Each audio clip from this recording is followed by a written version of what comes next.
At our family Christmas dinner, my husband proudly introduced his colleague, Vanessa, placing his hand on her visibly pregnant belly. "We're expecting a miracle," he announced. The room fell silent until I raised my glass and smiled.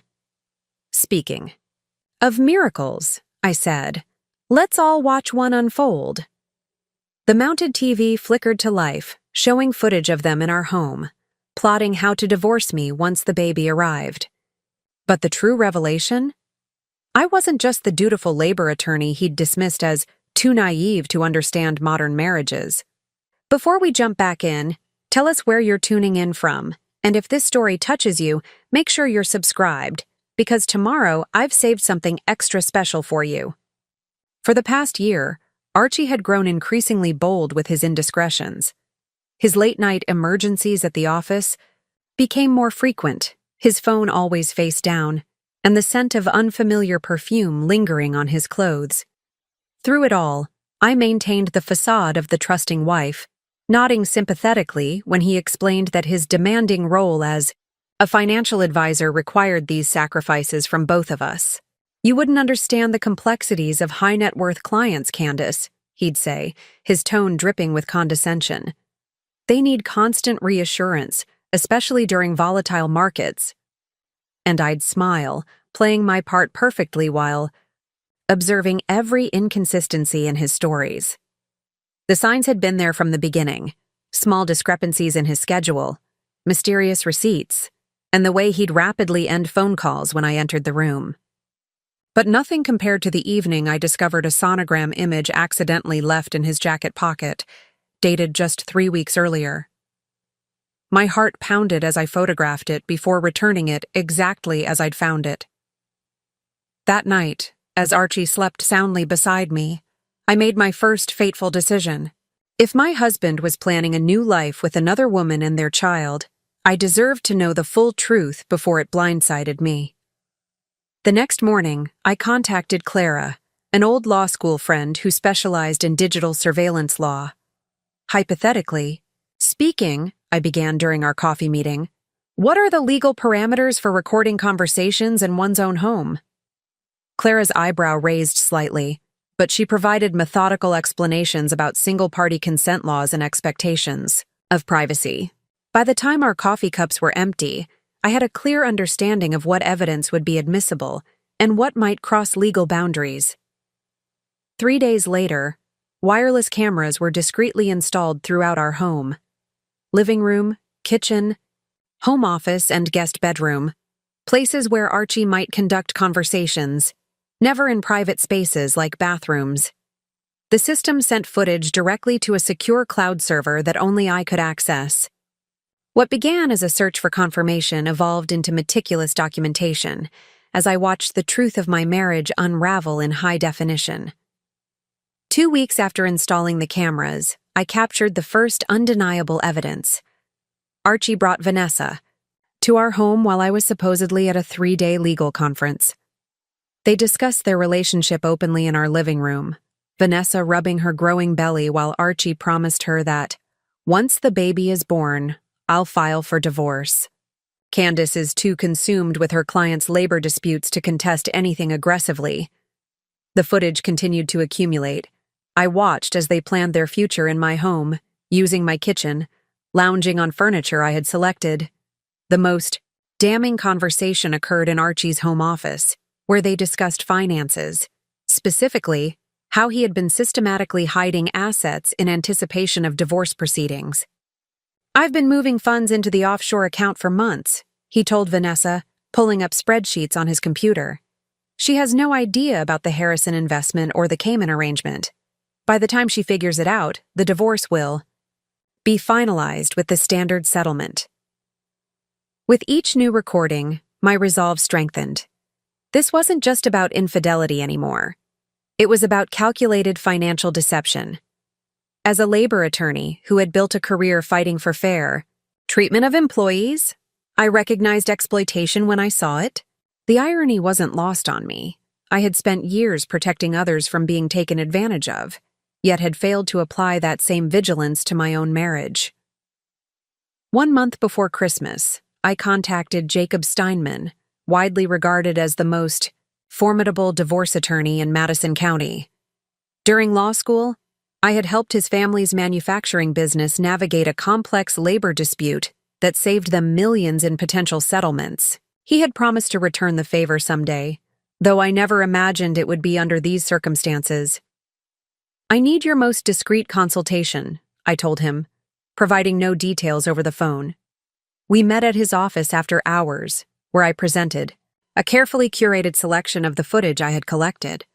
"Jesus Christ," Jacob muttered, removing his glasses after watching Archie explain to Vanessa exactly how he planned to minimize my divorce settlement. "He's not just having an affair, he's committing financial fraud. Is the evidence admissible?" I asked, the lawyer in me needing confirmation before proceeding. "Single-party consent applies here. You own the home jointly, and there's no expectation of privacy in common areas. The financial discussions are particularly damning," Jacob confirmed, already taking notes. "But timing will be everything. When do you want to proceed?" That's when the plan crystallized. Archie had already mentioned bringing Vanessa to our annual Christmas dinner, introducing her as a colleague who had nowhere to go for the holidays. The audacity of the gesture provided the perfect stage for revelation. "Christmas," I answered with newfound clarity. "We wait until Christmas." The following weeks were an exercise in calculated restraint. I continued to play the role of the oblivious wife, even expressing enthusiasm about hosting Archie's pregnant colleague who needs support during the holidays. Meanwhile, I worked with Jacob to prepare comprehensive divorce filings, complete with evidence of hidden assets and financial misrepresentation. We assembled a forensic accountant's report tracing every account Archie had mentioned in his recorded conversations. As Christmas approached, I made one final addition to our holiday decor: a new smart TV in the dining room, ostensibly for watching holiday classics during dinner, but connected to the same server that housed months of incriminating footage. The morning of Christmas Eve, I looked at myself in the mirror. The woman staring back wasn't the same person who had discovered the sonogram months earlier. She was focused, resolute, and, surprisingly, calmer than she had been in years. For the first time since uncovering Archie's betrayal, I felt a sense of control returning. "Tonight," I whispered to my reflection, "everything changes." Before the cameras and the betrayal, before I became the woman who would orchestrate a Christmas revelation, I was simply Candace Mercer, a dedicated labor attorney known for her methodical approach and unwavering commitment to her clients. Archie and I had met 8 years ago at a charity gala where he had charmed me with his confidence and ambitious outlook. He was handsome in that polished financial sector way, tailored suits, perfect haircut, and a smile that seemed to promise security. "Labor law?" he had said with a hint of amusement when I told him my specialty. "That's certainly noble, though there's not much money in fighting for the little guy."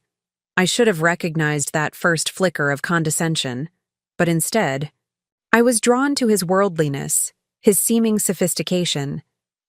Within a year, we were married in a ceremony that, looking back, reflected more of his preferences than mine. Elaborate, showy, designed to impress his colleagues and clients. Our early marriage settled into a comfortable rhythm. I built my practice representing employees in discrimination and wrongful termination cases, while Archie climbed the ranks at Meridian Financial Partners. We purchased a colonial-style home in the prestigious Oakwood neighborhood, complete with the requisite 4 bedrooms for our future family, though Archie always found reasons to delay starting one. "The market's too volatile right now," he'd explain. "We should wait until my next promotion. Or, let's take that trip to the Maldives first. Children will make travel impossible." I accepted these postponements, focusing instead on my growing reputation in labor law. By our 5th anniversary, I had won several high-profile cases, including a class action against Steinman Manufacturing, which ironically led to my friendship with Jacob Steinman after helping his family implement fair labor practices that actually improved their productivity and employee retention. Preparing and narrating this story took us a lot of time, so if you are enjoying it, subscribe to our channel. It means a lot to us. Now back to the story. Archie's attitude toward my career was a study in contradictions. He boasted about my successes to his colleagues. "My wife's quite the barracuda in the courtroom," but privately diminished the significance of my work. "It's cute how passionate you get about these hourly workers," he'd say, scrolling through his phone while I discussed a particularly challenging case. "But you realize they'd drop you in a heartbeat if someone offered them $1 more an hour, right?" These comments stung, but I rationalized them as cultural differences between our professional worlds. His, dominated by profit margins and bottom lines, mine, by human impact and equity. I began sharing less about my cases, and he seemed relieved not to pretend interest. Our social life revolved primarily around Archie's professional connections: dinners with clients, holiday parties with his firm, weekends with couples where the husbands worked in finance and the wives managed charity foundations or interior design businesses.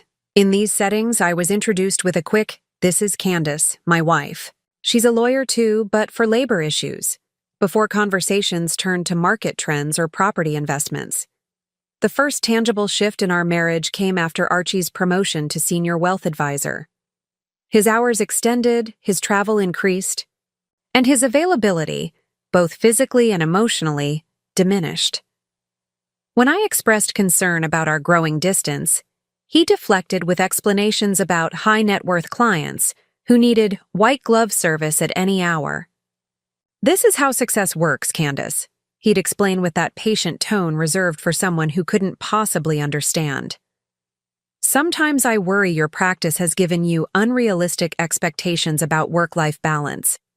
Not everyone gets to clock out at 5 and feel good about helping some secretary keep her job."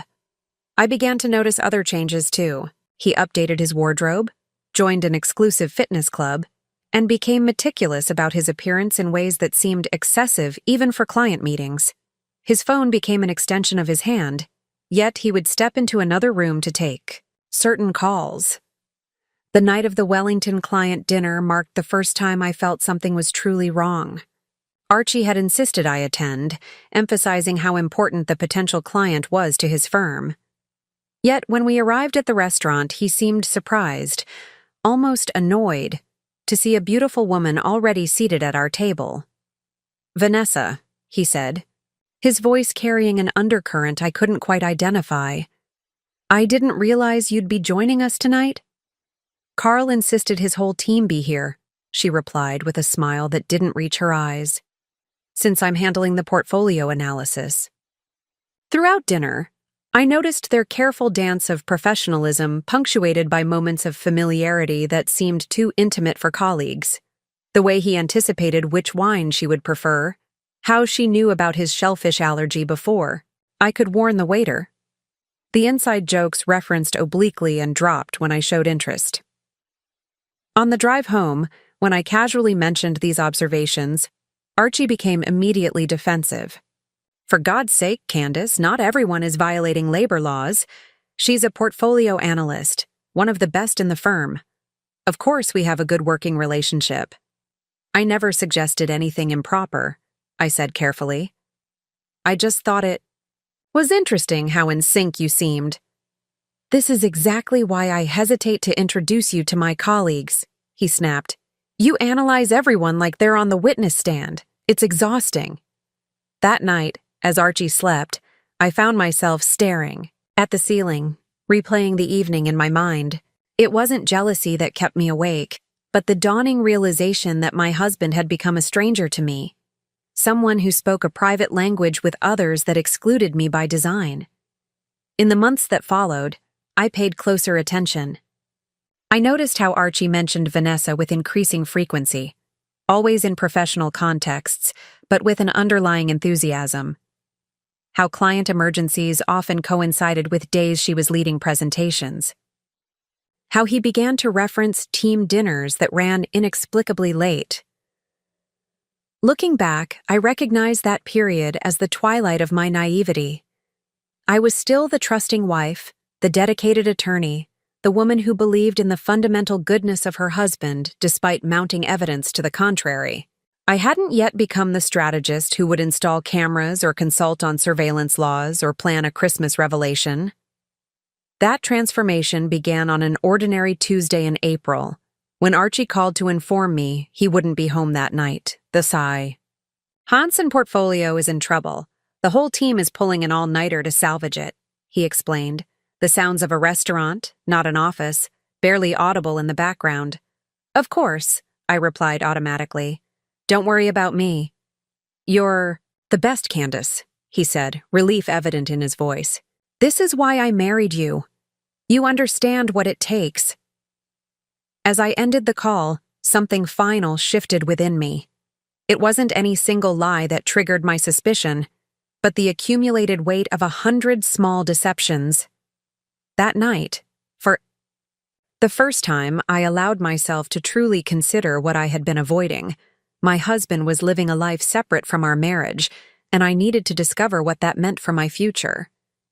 The morning after Archie's all-nighter, I decided to break from my usual routine. Instead of leaving for the office early, I lingered over coffee at our kitchen island, waiting.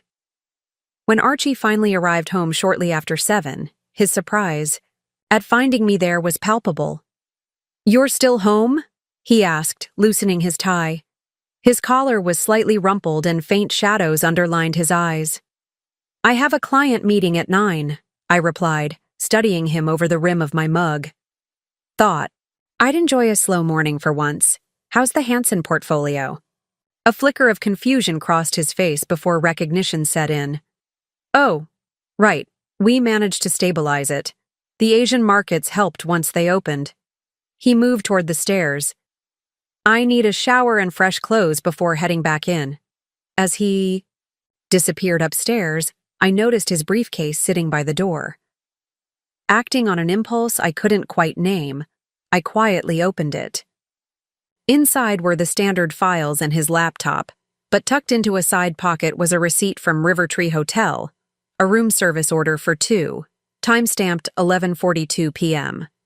2 entrees, a bottle of wine, and chocolate-covered strawberries. Not exactly standard fare for an emergency financial strategy session. I photographed the receipt with my phone and returned everything exactly as I'd found it. When Archie came downstairs freshly showered, I was already gathering my things to leave. "You didn't have to wait for me," he said, pressing a quick kiss to my cheek. The scent of his shower gel couldn't quite mask another fragrance beneath, something floral and distinctly feminine. "Just finishing my coffee," I responded with a practiced smile. "Good luck today. Try to get some rest if you can." That receipt became the first entry in what would eventually become a detailed log of discrepancies. I created a password-protected folder on my personal laptop, labeled innocuously as Bennett Case Research, and began documenting patterns in Archie's behavior. The signs multiplied once I knew to look for them. Credit card statements showing dinner charges on nights he claimed to be working late at the office. Mysterious weekend client golf retreats, with no corresponding entries in his work calendar that I could occasionally glimpse. The increasing frequency with which Vanessa's name appeared in his explanations, always professional, always necessary, always just beyond my ability to verify. 3 weeks after finding the hotel receipt, I encountered Archie and Vanessa together unexpectedly. I had finished court early and decided to surprise Archie with lunch. As I approached Meridian Financial's glass-fronted building, I spotted them exiting together. They weren't touching, nothing overtly inappropriate, just 2 colleagues leaving. For lunch. But there was an ease between them, a gravitational pull that kept them closer than strictly professional boundaries would dictate. I stepped back, allowing the crowd to obscure me, and watched as they walked to a small bistro 2 blocks away. Through the restaurant window, I observed their interaction, the animated conversation, the shared laughter, the way Vanessa touched Archie's hand to emphasize a point and let her touch linger seconds longer than necessary. More telling was how my husband leaned toward her, fully engaged in a way he rarely was with me anymore. I didn't confront him. Instead, I added this observation to my growing file, noting the time, location, and the jade green dress Vanessa wore. Details that might seem insignificant, but formed a composite picture of escalating intimacy. That evening, when Archie mentioned his productive lunch meeting with the compliance team, I nodded and asked appropriate questions about regulatory concerns, never revealing I knew exactly how he'd spent his afternoon. The most blatant lie came during the Memorial Day weekend. Archie had informed me weeks earlier that he needed to attend a financial conference in Chicago, an annual requirement to maintain his certification. I had plans to visit my sister Phoebe in Boston, so the timing seemed convenient for both of. 2 days before the weekend, my sister called. "Bad news, Candace. Connor's come down with strep throat. The doctor says he's still contagious, and with the baby, I don't think your visit is a good idea this weekend." I assured her it wasn't a problem, and wished my nephew a quick recovery. That evening, I told Archie about the change of plans. "That's too bad," he said, not looking up from his laptop. "I'd cancel Chicago if I could, but the firm's paying thousands for this conference." "I understand," I replied. "I'll use the time to catch up on the Ramirez case." When Friday arrived, I drove Archie to the airport, kissed him goodbye, and watched him walk toward the security checkpoint. Then, instead of leaving, I found a coffee shop with a view of the departure gates and waited. 20 minutes later, Vanessa arrived, rolling a small suitcase. She checked her phone, scanned the terminal, and then proceeded to the same gate where Archie had disappeared. That night, out of a perverse need for confirmation, I called the hotel where the conference was supposedly being held. "I'm trying to reach Archie Mercer," I explained to the receptionist. "He's attending the Financial Advisors Certification Conference." "I'm sorry, ma'am," came the polite response. "We don't have a guest registered under that name, and there's no financial conference at our hotel this weekend."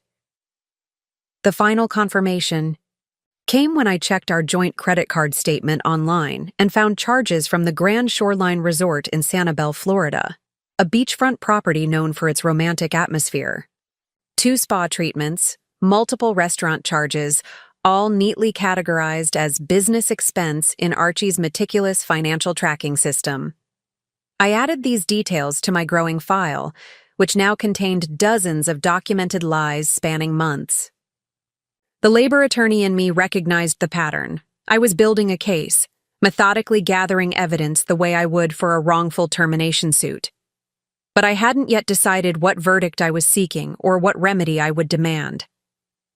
The turning point, the moment that transformed my passive documentation into active investigation, occurred on a rainy Tuesday in July. I had come home early with a migraine to find an unfamiliar luxury sedan parked down the street from our house.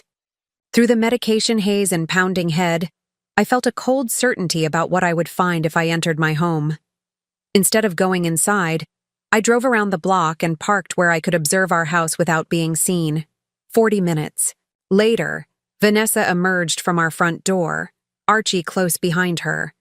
In the shelter of our covered porch, partially obscured by decorative pillars, they embraced. Not a collegial hug, but the intimate entanglement of lovers, his hands threading. Through her hair, her body pressed against his. The kiss they shared left no room for alternative interpretations. As Vanessa hurried through the rain to her car, Archie remained on the porch watching her leave. His expression was unguarded, tender in a way I hadn't seen directed at me in years. When her car disappeared around the corner, he checked his watch, glanced up and down the street, then went back inside, presumably to remove any evidence of their time together before I arrived home. That night, as Archie described his productive day at the office, I realized 2 things with perfect clarity. My husband was involved in a serious affair, and he believed me too trusting, or perhaps too dim, to ever discover it. "You know what's interesting about labor law?" I said suddenly, interrupting his fabricated account of a client meeting. "What's that?" he asked. looking slightly thrown by the non sequitur. Evidence. The way patterns emerge over time. How people believe they're being clever, but they leave. Traces everywhere. I smiled at him, not bothering to warm it with affection. It's fascinating what you can discover when you start paying attention. For a moment, uncertainty flickered across his features. Then his confidence reasserted itself. Sounds tedious, he replied, returning to his phone. But I'm glad you find it engaging. In that exchange, I recognized the fundamental mistake Archie had made throughout our marriage. He had consistently underestimated me. And in that moment, I decided to use his blind spot to my advantage. The day after witnessing Archie and Vanessa outside our home, I made my first strategic decision: to transform my haphazard documentation into systematic surveillance. This wasn't an emotional reaction. It was a professional one. As an attorney, I understood that instinct and observation weren't enough. I needed indisputable evidence. My first call was to Clara Jenkins, a law school classmate who had built her practice around privacy law and digital rights. We met at a cafe 20 miles from my neighborhood, where the likelihood of encountering anyone from Archie's social circle was minimal. "This is quite the hypothetical scenario," Clara said after I outlined my situation in carefully anonymous terms. Her knowing expression told me she understood these weren't theoretical questions. "One-party consent is the standard in our state," she explained, stirring her latte. "Which means if you're present during a conversation, you can legally record it without informing the other participants. However," she continued, leaning forward, "if you're setting up recording devices that will capture conversations when you're not present, that gets complicated." "How complicated?" I asked, taking careful mental notes. "In common areas of your own home, living room, kitchen, halls, there's generally no expectation of privacy, especially for non-residents. For someone who doesn't live there, entering your home creates a diminished expectation of privacy." She paused. "But bedrooms and bathrooms are different. Those are spaces where society recognizes an expectation of privacy, even within a shared dwelling." "And for a spouse?" I pressed. Clara considered this. "More complex. Courts often view marital homes as shared space where both parties have equal rights. The key question becomes, would a reasonable person expect privacy in that context?" She tilted her head. "What exactly are you considering, hypothetically speaking?" "Video surveillance in common areas of a home. No audio recording when the homeowner isn't present." Clara nodded slowly. "Video without audio in common areas that you personally own or co-own would generally be permissible, especially if the purpose is to document unauthorized visitors or activities. But I'd advise against hidden cameras in bathrooms or bedrooms. Those could potentially cross both legal and ethical lines." Before leaving, Clara handed me a business card with a name handwritten on the back. "If your hypothetical friend needs technical assistance, Jackson Way is discreet and thorough. He works with law firms on digital evidence collection." 2 days later, I met Jackson at his small office above a computer repair shop. His space was minimalist, just a desk, 3 monitors, and walls lined with certificates in digital forensics and security systems. "Clara explained your situation," he said without preamble. "You need surveillance that's legally defensible and undetectable." I nodded, appreciating his directness. "I can install wireless cameras in common areas, living room, kitchen, home, office, entryway. They'll record video only, no audio, to comply with wiretapping statutes. The feeds will transmit to a secure cloud server that only you can access." He pulled out a tablet, showing me examples of cameras disguised as smoke detectors, wall clocks, and air fresheners. "How difficult are they to detect?" I asked. "To the average person?" "Nearly impossible. They don't emit visible light, there's no noticeable heat signature, and they blend perfectly with normal household items. Unless someone is actively sweeping for surveillance equipment, they won't find them." The installation happened 3 days later while Archie attended a weekend. Client golf retreat. another thinly veiled excuse to spend time with Vanessa. Jackson worked efficiently, placing 5 cameras throughout our home. One in the living room disguised as a decorative wall clock, one in the kitchen hidden within a new smart speaker, one in Archie's home office embedded in a power strip, one in the foyer concealed in a mirror frame, and one overlooking the back patio tucked into outdoor lighting.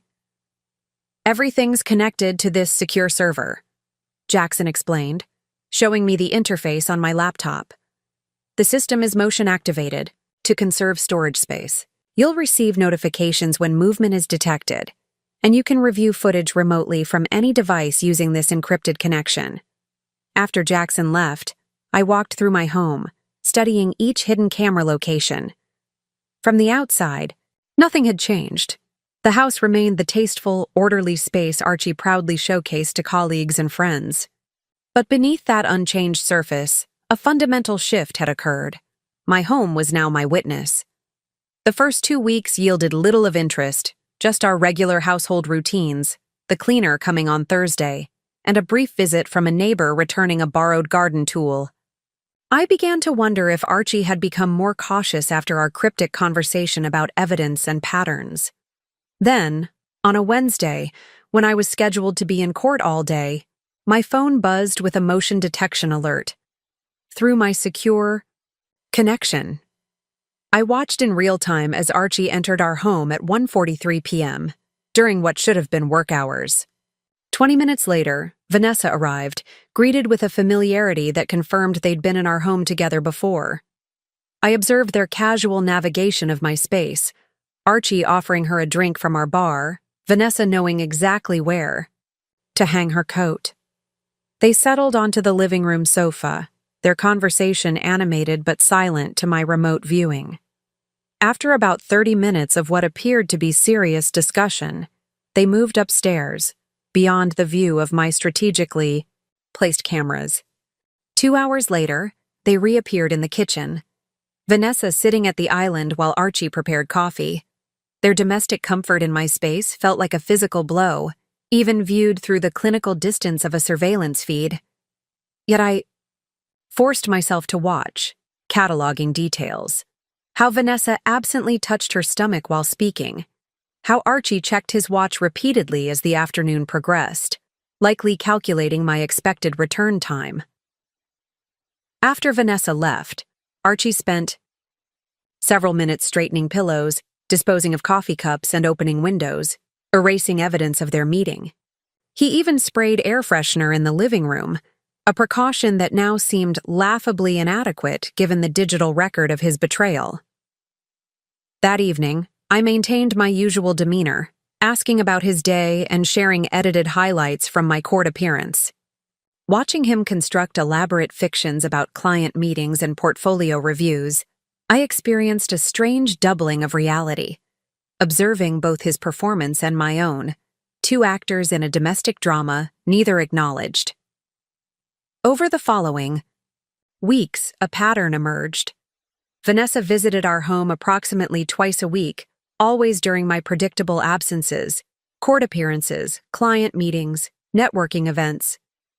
Their routine rarely varied: conversation in the living room, disappearance upstairs, reappearance for coffee or a drink before departure. Archie always performed the same meticulous cleanup afterward.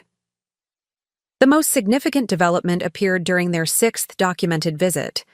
As they sat in the living room, Vanessa repeatedly rested her hand on her lower abdomen in a distinctly protective gesture. Though no audio accompanied the images, I could see Archie's expression transform from concern to what appeared to be cautious joy. He knelt before her, placing his hand beside hers, his face tilted upward in an expression of wonder I had never seen directed at me. I watched this scene unfold with clinical detachment, adding possible pregnancy to my growing case file. The attorney in me noted how this development potentially complicated divorce proceedings, if that was indeed where this evidence was leading me. Beyond documenting Vanessa's visits, the cameras revealed other concerning behaviors. Twice, I captured Archie in his home office examining financial documents that he hastily put away when he heard my car in the driveway. Once, he made a phone call while reviewing what appeared to be our joint investment portfolio, his expression calculating as he took notes that he later locked in his desk drawer. Most telling was the afternoon Archie brought Carl Harrison, his colleague from Meridian Financial, to our home. Their conversation in the office, though silent to my cameras, involved Archie showing Carl documents and both men nodding in apparent agreement.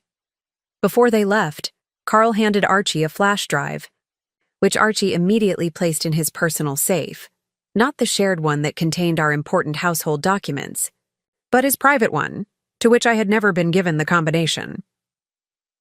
By the 8th week of surveillance, I had accumulated over 30 hours of video documentation, meticulously logged and categorized. Vanessa had visited 11 times. Archie had conducted what appeared to be 5 suspicious financial conversations.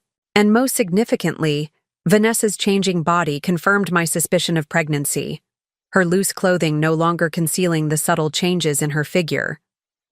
What had begun as a need to confirm my husband's infidelity had evolved into something more comprehensive. A documented pattern of deception that extended beyond the emotional betrayal into potential financial impropriety.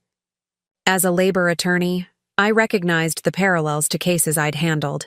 Employers who systematically undermined employees' rights while maintaining a veneer of propriety. The question was no longer whether Archie was betraying me, but what exactly he was planning, and how I would respond when the full scope of his deception became clear. The cameras continued their silent witness, and I continued my parallel performance of the unsuspecting wife, knowing that eventually these dual realities would collide. 3 months into my surveillance project, the security system pinged with an alert during my lunch break. I was preparing for an afternoon deposition, but something compelled me to check the notification immediately. The camera in Archie's home office had activated, showing him and Vanessa reviewing documents spread across his desk. Curious, I expanded the video to full screen. Though I couldn't hear their conversation, their body language communicated urgency. Archie pointed repeatedly to specific sections of paperwork, while Vanessa nodded, occasionally making notes on a legal pad. What caught my attention, however, was the document prominently displayed at the center of the desk. Unmistakably our prenuptial agreement. My pulse quickened as I watched Archie flip through the pages, pointing out specific clauses to Vanessa, who now appeared visibly pregnant beneath her flowing top. At one point, he shook his head and made a dismissive gesture that I'd seen countless times when he considered something a minor obstacle. The confidence in his expression as he discussed our legal agreement with his pregnant mistress triggered something primal within me. This wasn't just an affair. This was strategic planning for a future that excluded me. After 20 minutes of discussion, Archie retrieved a folder from his locked drawer, the same drawer where he kept our financial documents. As he opened it, I caught glimpses of what appeared to be bank statements and investment records. He and Vanessa reviewed these papers with even greater intensity, with Archie occasionally using a calculator while Vanessa took more detailed notes. Their meeting concluded with what appeared to be a timeline sketched on a legal pad. Archie pointed to several dates, and Vanessa nodded in agreement. Before leaving the office, Archie gathered all the documents and returned them to his locked drawer, all except one paper that Vanessa folded and placed in her purse. That evening, after Archie had gone to sleep, I crept into his home office. Using the small flashlight on my phone, I carefully picked the lock on his desk drawer, a skill I'd acquired from a former client who'd worked as a locksmith before his wrongful termination case. Inside, I found our prenuptial agreement with certain sections highlighted, alongside financial statements from accounts I didn't recognize. One document particularly stood out, a statement from Cayman National Bank showing an account balance of $1.2 million. My name was nowhere on the paperwork. Another folder contained real estate information for a lakeside property purchased 6 months earlier under an LLC named Westview Holdings. again, my name was absent, though Archie was listed as the managing member. I photographed each document meticulously, ensuring everything was returned to its exact position. As I closed the drawer, a sickening realization settled over me. Archie wasn't just betraying me emotionally. He was systematically hiding assets in preparation for what would likely be a calculated divorce once Vanessa's baby arrived. The final confirmation came 3 days later. I was scheduled to attend a 2-day labor law conference in Chicago, but at the last minute, the keynote speaker canceled due to illness. Rather than stay overnight as planned, I decided to return home unannounced. As I quietly entered our house late that evening, I heard voices from the kitchen. Through the open doorway, I glimpsed Archie and Vanessa sitting at our island, a bottle of non-alcoholic sparkling cider between them. Moving silently, I positioned myself just outside the kitchen, finally able to hear their conversation directly rather than viewing it through silent video feeds. "The prenup is solid," Archie was saying, his tone reassuringly confident. "She'll get the minimum stipulated amount plus standard community property distribution. But with the offshore accounts and the property under Westview Holdings, she'll never touch the majority of our assets." "And she doesn't suspect anything?" Vanessa asked, her hand resting protectively on her now prominent baby bump. Archie laughed, a sound that sent ice through my veins. "Candace? She's brilliant with her labor cases, but she trusts me completely with our finances. Always has. She signs whatever I put in front of her without reading the details. By the time she figures anything out, everything will be finalized." "What? About Christmas?" Vanessa asked, changing the subject. "Are you sure it's a good idea for me to come?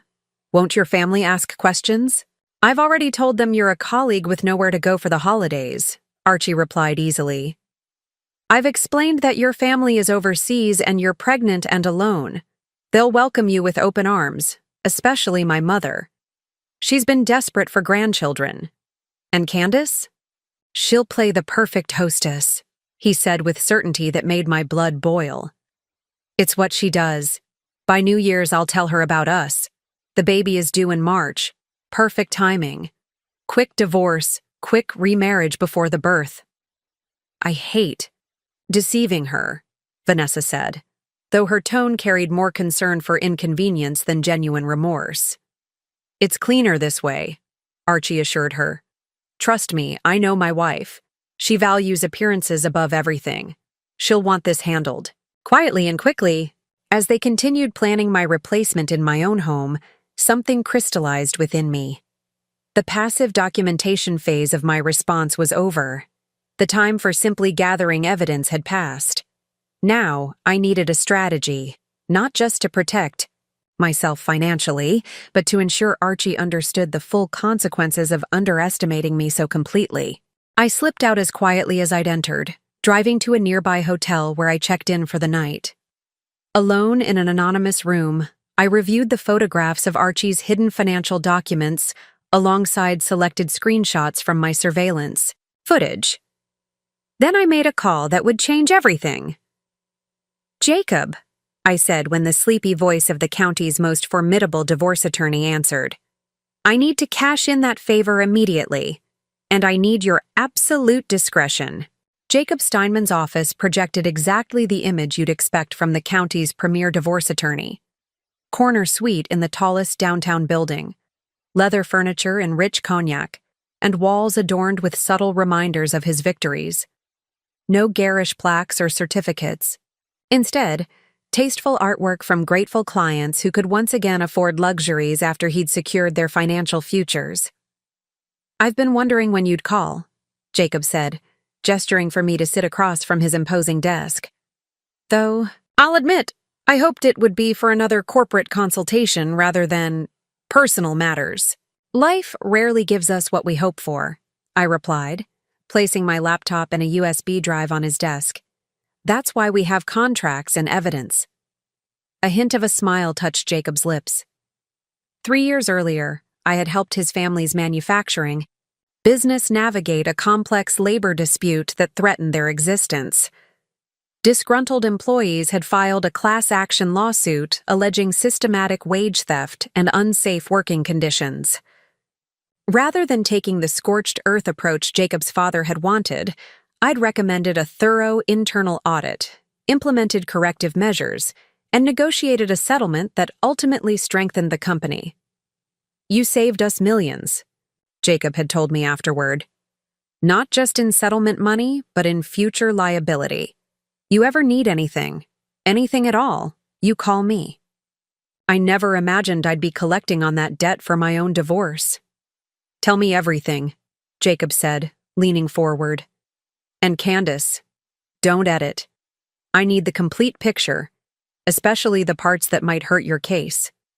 For the next hour, I detailed my marriage's deterioration, Archie's affair with Vanessa, and my surveillance findings. I explained the camera system, my methodical documentation, and the financial records I'd discovered. Jacob listened without interruption, occasionally making notes but mostly watching me with assessing eyes. When I finished, he sighed deeply. "You've been thorough, as I'd expect from you. Let's review the evidence." I connected my laptop to his office monitor and began displaying the surveillance footage. We watched in silence as scenes of Archie and Vanessa played out across the screen.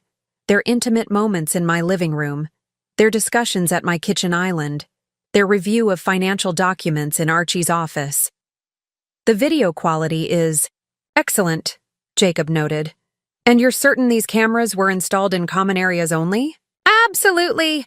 Living room, kitchen, home office, entryway, and back patio. No bedrooms, no bathrooms." He nodded approvingly. "Good. That keeps us clean on privacy statutes. Now show me these financial documents." I pulled up the photographs I'd taken of Archie's hidden accounts, the Cayman bank statements, the Westview Holdings LLC papers, and investment records for portfolios I'd never seen before. Jacob's expression darkened as he examined each document. Classic pre-divorce asset hiding, the offshore accounts, the property under an LLC.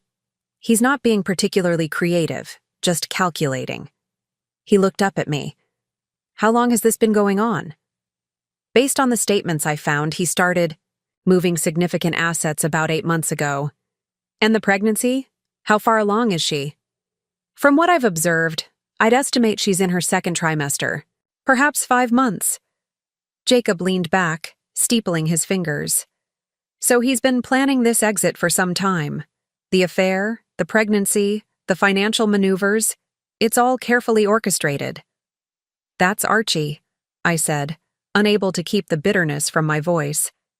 "Always 5 steps ahead, or so he thinks." "Well, he didn't count on you being a dozen steps ahead." Jacob stood and paced behind his desk. "What do you want out of this, Candace? Revenge? Maximum financial settlement? Clean break? Public humiliation? The path we take depends entirely on your end goal." I considered his question carefully. "I want 3 things. First, I want financial justice. Not just what the prenup stipulates, but my fair share of everything, including the assets he's hidden. Second, I want him to face consequences for his financial deception. And third," I paused, finding the words for something I hadn't fully articulated even to myself. "I want him to understand, truly understand, that I was never the naive, trusting fool he believed me to be." Jacob nodded slowly. "The financial aspects are straightforward enough. His attempts to hide assets will invalidate most prenuptial protections once we demonstrate bad faith.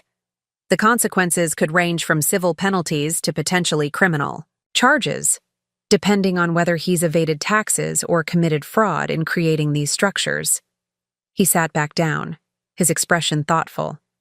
"But that third element, making him recognize his fundamental misreading of you, that's the tricky part.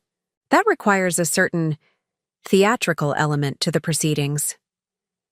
"I've been thinking about that," I said, my voice steadier than I felt. "Archie has invited Vanessa to our family Christmas dinner. He's told everyone she's a colleague with nowhere, to go for the holidays. He's planning to announce our divorce after New Year's, then marry her before the baby arrives in March. A slow smile spread across Jacob's face, not warm, but appreciative. Christmas dinner, with his pregnant mistress, at the table, alongside your family and friends, and he expects you to play the perfect hostess, none the wiser. He shook his head. The arrogance is almost impressive. It presents an opportunity, I said carefully. Indeed it does. Jacob tapped his fingers rhythmically on his desk.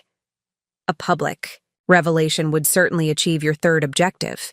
He'd have nowhere to hide, no way to control the narrative. Could we have divorce papers ready by then? I asked. Absolutely. But more importantly, we can have evidence of his financial deception prepared in a format that's digestible for your dinner guests. He glanced at his calendar. Christmas is 5 weeks away. That gives us time to do this properly. I'll want forensic accountants to trace all the hidden assets, and we should consult with a financial fraud specialist to determine if any criminal statutes have been violated. Jacob fixed me with a serious look. Candace, are you certain about this path? A private settlement would be cleaner, potentially quicker. I've been living a performance for months, Jacob.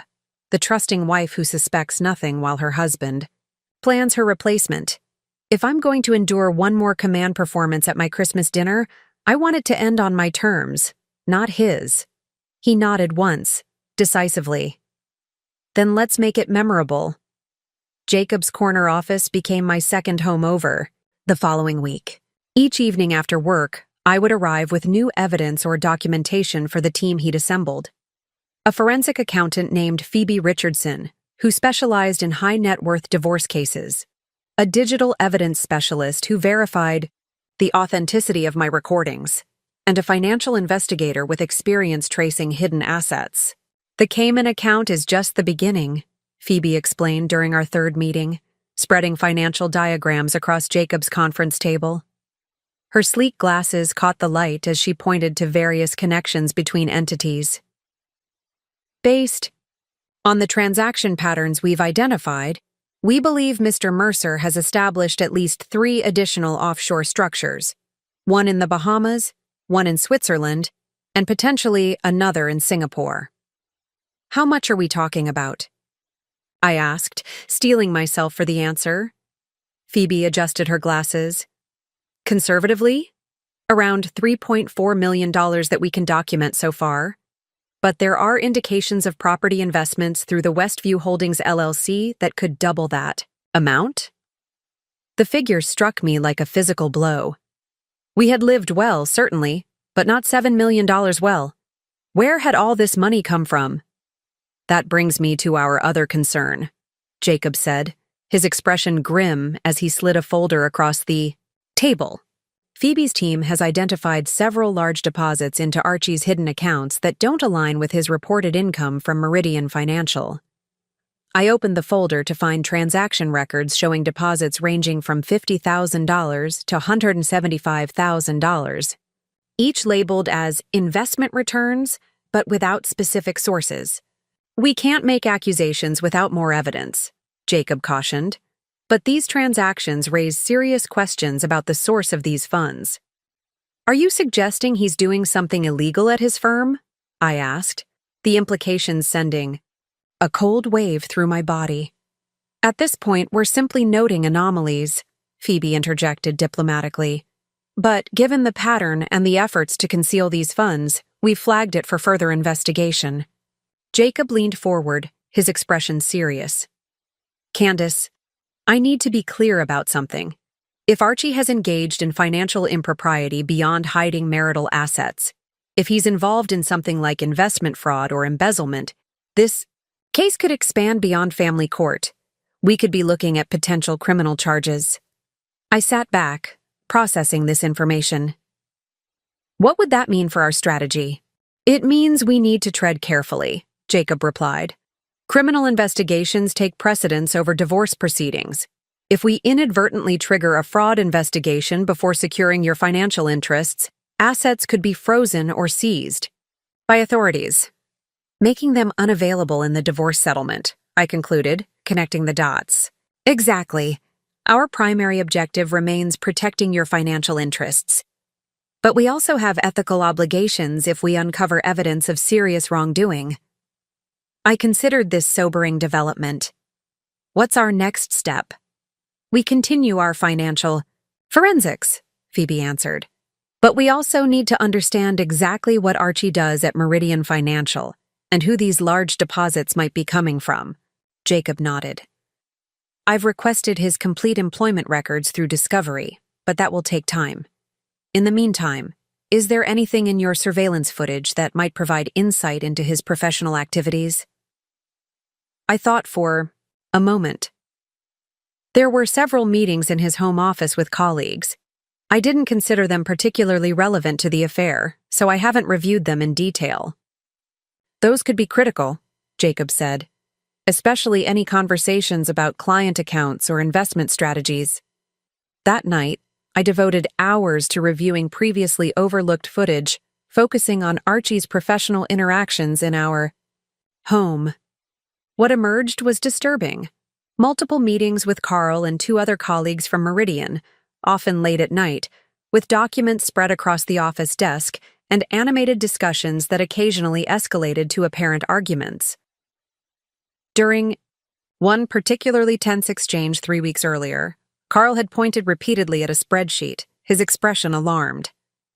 Though I couldn't hear the words, I could read his lips clearly enough to make out regulatory and what appeared to be audit. I brought this footage to Jacob the next morning. After reviewing it with his team, he closed his laptop with uncharacteristic solemnity. Candace, I believe we're looking at something more serious than we initially thought. The body language, the late-night meetings, the hidden accounts. These suggest potential securities violations. He hesitated before continuing. I've asked a colleague from the white-collar crime division to consult, confidentially. My stomach tightened. What does this mean for our timeline? It complicates things, he admitted. If Archie is involved in financial impropriety at his firm, federal agencies could become involved. That would extend well beyond our Christmas revelation timeline. But it also strengthens our position, Phoebe pointed out. Courts look very unfavorably on parties who hide assets in divorce proceedings, add potential financial crimes, and Mr. Mercer would have virtually no negotiating leverage. Jacob nodded. The question becomes, do we want to go nuclear immediately or use this information strategically? I considered the implications carefully. If we alert authorities now, what happens? Likely an investigation that Archie would be immediately aware of, Jacob explained. Securities fraud investigations aren't subtle. They involve formal interviews, document requests, potentially office visits from regulators. He'd know something was happening, and he might accelerate whatever exit strategy he's planning with. And if we wait? We continue gathering evidence, both for your divorce and regarding any potential financial wrongdoing. We prepare everything for the Christmas revelation as planned, but with the additional leverage of what we've discovered. Jacob leaned back, studying me. But Candace, if we find concrete evidence of securities fraud, we have ethical obligations as officers of the court. I nodded, understanding the delicate balance. I don't want to impede any investigation into wrongdoing. But I also don't want Archie to slip away with hidden assets before I can secure what's rightfully mine. Then we proceed carefully, Jacob decided. Phoebe will expedite her financial forensics. Our digital team will analyze all relevant footage, and we'll prepare for Christmas with the understanding that what we're dealing with may extend well beyond an unfaithful husband hiding assets. As I left Jacob's office that evening, the stakes of my situation had escalated dramatically. What had begun as documenting an affair had evolved into uncovering what appeared to be systematic financial deception that potentially crossed into criminal territory. The Christmas dinner revelation now seemed less like an endpoint and more like the beginning of a much larger reckoning. 3 weeks before Christmas, our strategic planning shifted into high gear. Jacob's office had been transformed into a command center dedicated to my case, with 3 whiteboards tracking different aspects of our approach: financial discoveries, legal strategy, and the Christmas revelation plan. "We've made significant progress," Jacob announced, gathering our expanded team around the conference table. Beside Phoebe sat Maxwell Reeves, a former SEC investigator now specializing in financial crime consultation, and Clara Jenkins, my privacy law expert who had helped ensure all our evidence would be admissible. Maxwell began with the financial overview. "We've documented approximately $4.8 million in hidden assets across multiple jurisdictions," he explained, distributing detailed reports. "The good news is, we've established clear trails showing these were marital assets improperly diverted, which strengthens our position for recovering them in the divorce proceedings." "And the concerning news?" I prompted, noting his careful phrasing. Maxwell exchanged glances with Jacob before continuing. "We've identified suspicious patterns in Archie's client accounts at Meridian Financial. Several high-net-worth clients show unusual investment returns, consistently outperforming market averages by significant margins, even during downturns. This pattern, combined with the irregular deposits to Archie's hidden accounts, raises serious red flags." "Are you suggesting he's running some kind of investment scheme?" I asked, my legal mind immediately considering the ramifications. "We don't have conclusive evidence," Maxwell cautioned, "but the patterns are consistent with what I observed in several fraudulent investment operations during my SEC tenure. The question becomes whether Meridian Financial is aware of or involved in these activities," Jacob interjected. "This adds a layer of complexity to our strategy. If Archie is engaged in securities violations, federal authorities would eventually become involved. That could freeze assets and complicate the divorce settlement." "But it also provides additional leverage," Clara pointed out. "Evidence of financial impropriety would completely nullify any prenuptial protections and potentially justify punitive distributions in the divorce." I considered this information carefully. "What's our best approach given these new discoveries?" Jacob turned to the whiteboard labeled Christmas Strategy and began outlining our refined plan. "We proceed with the holiday revelation as discussed, but we modify our presentation of evidence. We lead with the affair and pregnancy, the emotional betrayal, followed by evidence of hidden marital assets, which directly impacts the divorce proceedings." He paused, drawing a line on the board. "We keep any evidence suggesting securities. Violations separate for now. That becomes our secondary lever, used only if Archie attempts to contest the divorce terms we present." Clara nodded approvingly. "That keeps us ethically sound while maintaining strategic advantage. We're not obligated to immediately report suspicions of securities violations, but we can use the existence of such evidence to encourage a favorable settlement." "Exactly," Jacob confirmed. "Assuming Archie is rational, once he realizes the extent of evidence we've gathered about hidden assets, he should recognize his prenup is effectively invalidated and negotiate reasonably. And if he doesn't?" I asked. "Then we mention our concerns about certain investment irregularities and suggest that regulatory authorities might be interested in reviewing the same evidence we've gathered." Jacob's expression was grim but determined. "It's not blackmail. It's simply acknowledging the reality that our investigation has uncovered potential issues beyond the scope of family court." With our overarching strategy established, we turned to tactical details. Phoebe reviewed the specific financial documents we would present, clear, indisputable evidence of Archie's hidden assets organized chronologically to demonstrate his systematic deception. Clara addressed the legal documentation. "I've prepared the divorce petition with detailed exhibits. We'll have a process server on standby Christmas Day. As soon as you give the signal, they'll formally serve Archie with the papers." "What about the surveillance footage?" I asked.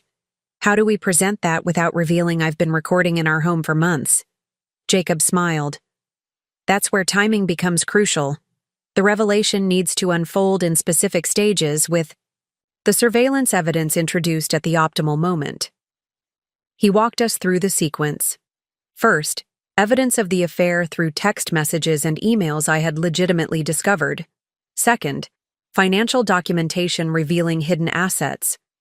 And finally, when Archie inevitably denied or minimized these allegations, the video evidence that would conclusively demonstrate both the affair and his financial deception. We need to be prepared for various reactions, Clara cautioned. Denial, anger, attempts to turn the situation around by accusing you of invasion of privacy. That's why the sequence matters, Jacob emphasized. By the time we reveal the surveillance, he'll have already been caught in multiple lies. His credibility will be shattered. As our meeting concluded, Maxwell raised one final concern. There's a possibility, however small, that Archie might suspect something before Christmas. Have you noticed any changes in his behavior? I considered the question. He's been increasingly secretive about his phone, but that's been ongoing. Otherwise, he seems confident, almost relaxed, like everything is proceeding according to his plan. That works in our favor, Jacob noted. The element of surprise remains our greatest advantage. In the days that followed, I maintained my performance as the unsuspecting wife while our preparations intensified. Jacob's team created comprehensive documentation packages, one set for me to reference during the revelation, another for immediate filing with the court, and emergency copies secured in multiple locations. Technical preparations were equally thorough. The surveillance system was enhanced with secure backup protocols to prevent any potential tampering.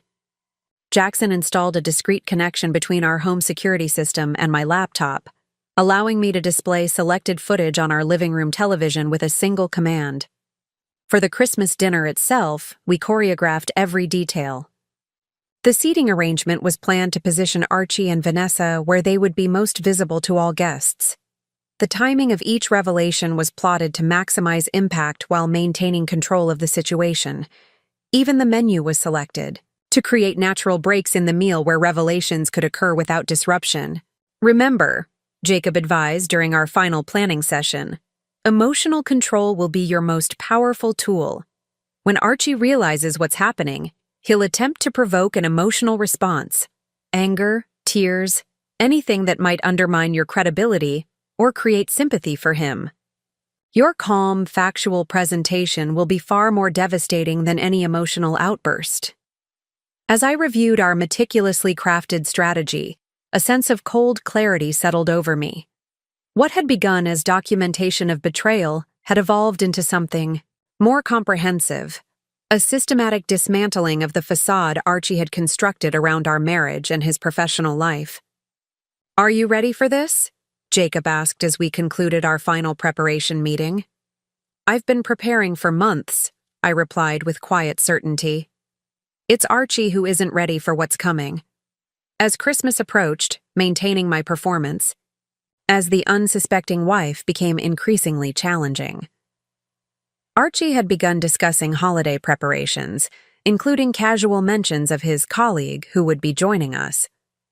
"Vanessa's family is all in Australia," he explained over breakfast 2 weeks before Christmas, watching me carefully for any reaction. Her flight home was canceled due to some booking issue. I told her she could join us rather than spending the holiday alone in her apartment. I looked up from my coffee with perfect composure. "That's thoughtful of you. No one should be alone at Christmas, especially in her condition." Archie's coffee cup paused halfway to his lips. "Her condition?" "Pregnancy?" I clarified, maintaining an innocent expression. "You mentioned she was expecting when you first brought up inviting her, didn't you?" A flicker of uncertainty crossed his face, quickly replaced by smooth recovery. "Right, of course. I forgot I'd mentioned that. It's still early, only showing a little. She's been quite private about it at the office." "Well, I'll make sure we have some non-alcoholic options for the toast," I assured him, turning back to my breakfast as if the conversation held no special significance. That evening, Archie called to say he would be working late, another of his transparent excuses to spend time with Vanessa. Taking advantage of his absence, I met with Jackson to verify that our technical preparations remained secure. "The system's solid," he confirmed after running diagnostics on the surveillance network. "I've added an encrypted backup that updates hourly to a secure server. Even if he somehow discovered and disabled the primary cameras, we'd still have all the existing footage preserved." "And the display connection to the living room TV?" Jackson demonstrated the simple command sequence. "On my laptop, one click, and whatever footage you select appears on screen. I've preset 5 key video segments based on your specifications: the initial affectionate encounters, the pregnancy revelation, the prenup discussion, the offshore account conversation, and the Christmas planning meeting." "Perfect," I said, feeling a cold satisfaction at the precision of our preparations. The following days brought a new complication as Archie began showing unusual interest in our financial documentation. I discovered him in our home office one evening, reviewing our joint investment portfolio with uncharacteristic attention. "Just year-end tax planning," he explained when he noticed me watching from the doorway, "making sure we're optimized before the new fiscal year." "Would you like my input?" I offered, stepping into the room. "I've been working on some interesting tax cases lately." "No need," he replied, closing the portfolio binder with suspicious haste. "It's fairly straightforward. Nothing that would interest you." Later that night, I checked the office surveillance footage and watched as Archie methodically photographed several pages from our joint financial documents, then made a phone call. "I need to accelerate the timeline," he said to someone, presumably Vanessa, his voice captured by my phone, which I'd left recording on his desk during dinner. "She's asking questions about the accounts. We need to move the remaining funds by the end of the year, before she has any reason to look closely at the statements." This discovery prompted an urgent call to Jacob. "He's planning to transfer more assets before New Year's," I explained. "Should we intervene?" "Actually, this works in our favor," Jacob replied after consideration. "Let him proceed. Each new transfer strengthens our case for systematic financial deception. Our forensic team is monitoring all the accounts we've identified. We'll document every movement. And if he empties the accounts completely, the courts can claw back improper transfers, especially with our evidence of intent. More importantly, the more he transfers, the stronger our case becomes for potential criminal charges if he proves difficult during divorce proceedings." With this assurance, I maintained my performance, allowing Archie to believe his financial maneuvers remained undetected. Meanwhile, I began subtle preparations for the Christmas dinner that our guests would interpret as normal holiday planning. I arranged for my sister Clara and her husband to arrive early, ensuring allied witnesses would be present from the beginning. I scheduled the dinner for later than usual, 7 p.m. rather than our traditional 5 p.m., which allowed Jacob's process server to be in position for the evening's conclusion. Each detail was calibrated to support our strategic revelation while appearing completely ordinary. 10 days before Christmas, Archie escalated his deception with a carefully staged phone call received during our dinner. "Carl, slow down," he said with practiced concern, stepping away from the table. "What audit? When did this happen?" I continued eating calmly, though I noticed how he watched for my reaction from the corner of his eye. After several minutes of theatrical conversation, he returned to the table with a grave expression. "I'm sorry, but there's an emergency at the office. The SEC has launched a surprise audit of several client accounts. I need to go in and prepare documentation." "On a Saturday night?" I asked mildly. "That seems unusual." "Regulatory bodies don't care about convenience," he replied, already gathering his keys. "This is serious, Candace. I could be there all night." "Would you like me to come with you?" I offered. "I might be able to help with the regulatory compliance aspects." Alarm flashed briefly across his features. "No, that's not necessary. It's mostly pulling electronic records and preparing statement histories. Nothing you'd find interesting." After he departed, I checked the location tracking app I'd installed on his phone weeks earlier, with careful attention to legal parameters surrounding such monitoring. As expected, he wasn't heading toward his office downtown, but toward the upscale apartment complex where Vanessa lived. Later that night, the surveillance camera in our kitchen activated as Archie returned home just after midnight. He made a phone call while fixing himself a drink. "It worked perfectly," he said, his voice low but triumphant. "She didn't suspect anything. The SEC audit story will give me cover for being at the office late all next week while we finalize everything." He paused, listening. "Yes. All the transfers should be complete by Christmas Eve. Then we just get through this ridiculous dinner and I'll tell her right after New Year's." Another pause, longer this time. "No, I don't feel guilty. She's been checked out of this marriage for years, focused on her career and those endless labor cases. This is better for everyone. Once the divorce is settled, she'll have enough to be comfortable, and we can start our family with a clean slate." The casual dismissal of our 8-year marriage as a mere inconvenience to be settled quickly stung more than I had anticipated. Throughout my surveillance, I had maintained professional detachment, approaching the evidence gathering as I would any case. But hearing Archie's cold assessment of our relationship and his plan to replace me with a more convenient version of family life penetrated that detachment.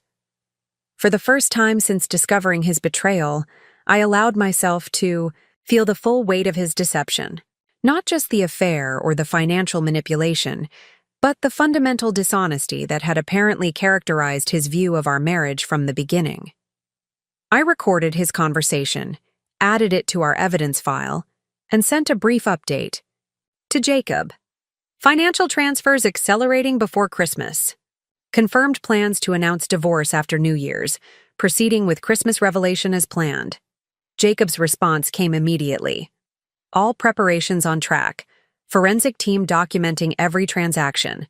Christmas dinner will be memorable, just not in the way he's expecting. Christmas Eve arrived with a crystalline clarity, both in the crisp December air and in my resolve. I moved through the day with meticulous attention to detail, preparing our home for the following evening's dinner while mentally rehearsing each stage of our planned revelation. Archie had been absent most of the week, his SEC audit emergency, providing convenient cover for what our surveillance revealed were extended meetings with Vanessa and his suspicious financial contacts. When he did come home, he was distracted but surprisingly affectionate, a man confident in his exit strategy and therefore generous in his final days of deception. "The house looks beautiful," he commented that evening, surveying the decorations I'd arranged with strategic precision. The dining room was particularly striking, with the table set for 12, and the new television mounted conveniently on the wall for ambient holiday scenes during dinner. "Thank you," I replied, adjusting a centerpiece candle holder for optimal sightlines. "I want everyone to remember this Christmas." If he detected any double meaning in my words, he showed no sign of it. Instead, he handed me a small wrapped package. "A little pre-Christmas gift. I thought you might want to wear it tomorrow."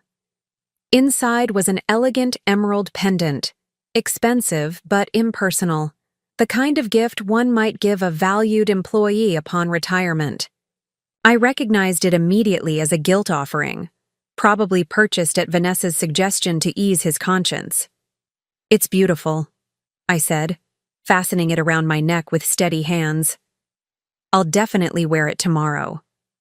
Later that night, I laid out my clothes for Christmas Day, a sophisticated burgundy dress that projected confidence and authority rather than festive frivolity.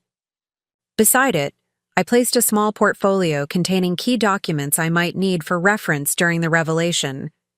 I checked my secure email one final time, confirming arrangements with each member of our team. From Jacob. Process server confirmed. For 9 p.m. arrival. All legal documents prepared and ready for filing immediately. From Phoebe. Financial summary completed. Latest transfers documented. Forensic timeline updated through today's activities. From Clara. We'll arrive at 5 p.m. as planned. Carl and I will follow the protocol we discussed if Archie becomes confrontational. Each message reassured me that our carefully constructed plan remained intact, every contingency accounted for. Yet as I closed my laptop, an unexpected wave of emotion caught me by surprise.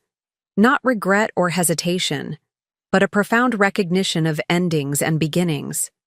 Tomorrow would mark the final chapter of a marriage built on misplaced trust and systematic deception. It would also begin my reclamation of power and truth. The evidence was gathered, the strategy set, the allies positioned.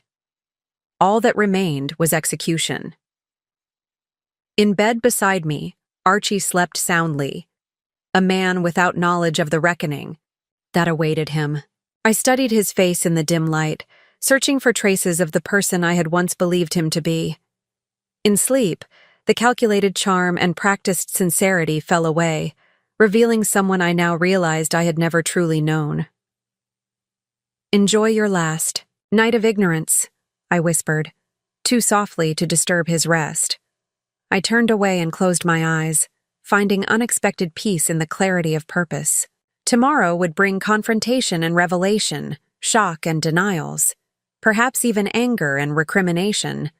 But it would also bring truth, undeniable and irrefutable. As I drifted toward sleep, I found myself thinking not about what I was about to lose, but what I had already reclaimed, my agency, my dignity, and my refusal to be diminished by someone else's betrayal. Christmas morning would dawn on the final performance of my role as the deceived wife. By evening, the performance would end, and the truth would finally take center stage. Christmas Day unfolded with methodical precision. I rose early, the house still quiet, and began final preparations for the evening ahead. Each element of the dining room was verified once more: the strategically positioned seating cards, the discreet laptop connection to the television, the subtle recording devices placed to capture the evening's revelations. By noon, the house filled with holiday scents: roasting turkey, cinnamon-spiced cider, fresh pine from the decorated tree. The familiar domestic rhythms provided a surreal counterpoint to the calculated plan about to unfold. I moved through these preparations with mechanical efficiency, my mind focused on timing and execution rather than festive celebration. Archie emerged mid-afternoon, dressed casually but with obvious care. "Need any help?" he offered, pouring himself coffee. "Everything's under control," I assured him, arranging dessert plates with precise spacing. "Though you could check the wine selection for dinner. I've put several options in the bar cabinet." As he busied himself with this task, I noticed him checking his phone repeatedly, presumably coordinating with Vanessa about her arrival. His nervousness manifested in small ways, adjusting his watch, rearranging wine bottles unnecessarily, clearing his throat before speaking. "Nervous about something?" I inquired innocently, testing his composure. "Just want everything to be perfect," he replied quickly. "First Christmas with some of my new colleagues attending. Appearances matter." "Indeed they do," I agreed, allowing a hint of double meaning to color my tone. If he noticed, he gave no indication. At precisely 5 p.m., the doorbell announced Clara and Carl's arrival. Their early appearance was part of our strategy, ensuring allied witnesses were present from the beginning. Clara embraced me with meaningful intensity, whispering, "Are you ready for this?" beneath the cover of holiday greetings. I nodded almost imperceptibly as I welcomed them inside. Carl, briefed on the situation, engaged Archie in casual conversation about holiday markets and year-end bonuses, keeping him distracted while Clara accompanied me to the kitchen for final preparations. "Jacob confirmed everything is in place," she murmured, arranging appetizers on a serving tray. "The process server is positioned nearby, waiting for your text signal. Are you sure you want to go through with this? We could still handle it privately." "I'm certain," I replied, my voice steady. Archie chose to conduct his betrayal in our home, in our bed, using our resources. He doesn't get to dictate a quiet, dignified exit on his terms. Clara squeezed my arm supportively. Then we're with you all the way. By 6:30 p.m., most guests had arrived. Archie's parents, Margaret and Howard, looking polished and patrician. My father, Robert, still somewhat bewildered by my insistence he attend despite his usual holiday solitude. Two couples from Archie's firm who had been friendly with us for years, and Jackson, invited under the pretense of being a new client but positioned to handle any technical issues that might arise with our planned presentation. Vanessa's arrival at 6:45 p.m. created the expected stir. Visibly pregnant in a tasteful navy dress, she presented the perfect image of the vulnerable colleague stranded during the holidays. Archie's greeting was carefully calibrated, professionally warm but not overtly intimate, though I noted his hand lingering slightly too long at the small of her back as he guided her inside. Everyone, this is Vanessa Lewis, one of our top portfolio analysts, he announced with practiced casualness. Her flight home was canceled, so I insisted she join us rather than spend Christmas alone. The guests responded with appropriate holiday welcome, though I caught Clara's eyes narrowing slightly as she observed the familiar way Vanessa navigated our home. Not hesitating about where to place her coat or which direction to turn toward, the living room. Archie orchestrated introductions with transparent strategy, emphasizing Vanessa's professional accomplishments while repeatedly mentioning her unfortunate situation of being alone during the holidays. His mother, Margaret, responded with predictable maternal solicitude, immediately engaging Vanessa in conversation about her pregnancy while casting pointed glances at me, her childless daughter-in-law of 8 years. Throughout the pre-dinner mingling, I maintained perfect composure, the gracious hostess attending to everyone's needs while observing the subtle dynamics unfolding around me. Archie's nervous glances between Vanessa and me, his parents' obvious enchantment with the pregnant newcomer, the growing curiosity of other guests about this colleague who seemed unusually integrated into our personal lives. At precisely 7 p.m., I announced dinner was ready. Guests moved toward the dining room, finding their seats according to my careful arrangement. Archie at the head of the table, Vanessa positioned prominently at his right where everyone could clearly see her, me at the opposite end with clear sightlines to both of them and convenient access to the hidden laptop controls. As everyone settled into their places, admiring the holiday table setting, I caught Archie's eye and raised my water, glass and a subtle toast. His relieved smile confirmed his interpretation, that I remained oblivious to the deception playing out in my own home, the replacement of my role already underway, before the divorce papers had even been filed. "Shall we begin?" I suggested. My voice calm despite the accelerating heartbeat I kept carefully controlled. The time for performance was ending. The moment of revelation approached with each passing minute. The dinner began with practiced holiday civility, crystal glasses clinking, polite conversations flowing, appreciative comments about the perfectly roasted turkey and cranberry chutney. I maintained my role as attentive hostess, refilling wine glasses and guiding discussions with seemingly effortless grace. Archie appeared to relax as the meal progressed without incident. His initial nervousness gave way to increasing confidence, even bordering on smugness as he observed my continued performance of ignorance. Beside him, Vanessa participated in conversations with careful restraint, though I noticed her unconscious. Protective gestures, her hand occasionally drifting to her rounded abdomen, particularly when she laughed or shifted position. Midway through the main course, Howard, Archie's father, provided the opening I had anticipated. "So, what are everyone's plans for the new year?" he asked, looking around the table. "Any resolutions? Or big changes ahead?" "Actually," Archie interjected with rehearsed casualness, "Meridian Financial is expanding our client services division. I'll be heading the new initiative, which means some restructuring of my portfolio and responsibilities." I noted the careful phrasing, restructuring, and new initiative, code for the professional changes he'd need to make once his personal life imploded after New Year's.